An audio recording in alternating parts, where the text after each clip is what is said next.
All right, so I'm really glad you asked this question because I was struggling with the same thing too, and there's a lot that I want to talk about in this question because the TA or whoever set up the exam review, they drew a weird triangle for this problem, and that triangle that they drew makes absolutely no sense. So the I graphed the lines right in Wolfram, and this little triangle that you get like up on the side here, right?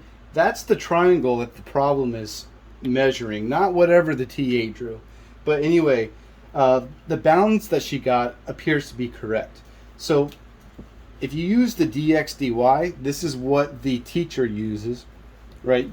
It's x is pretty simple, right? You have x equals y, and then you have x equals 2 minus y. So those are your x bounds, right? X is in the middle. Which one is on top? You just set y to 0, and then you see which one is up above.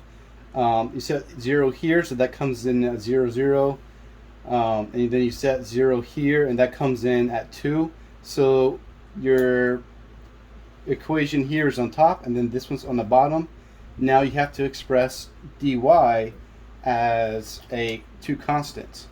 From my understanding, and I'm still not 100% confident on this algebraically, but from what I understand is in this equation you set x to 0, you get 2, y equals 2. You set x to 0 here, y equals 0.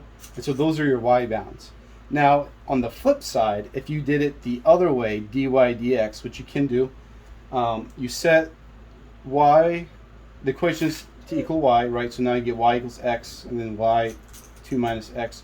So now, this one is on top, this one's on the bottom, and then your x bounds on this side are going to be the same thing. It's as if you set y to 0, so now x equals 2, x equals 0. That's as far as my understanding goes. I wish I knew it a little bit better than I currently do, because right now it just feels like I'm following a recipe. I was able to graph it, right? This is my graph. Oh yeah, this is the graph on Wolfram. I did it just to confirm. You can visually see the top is 0, 2, right? So yeah, that's my answer.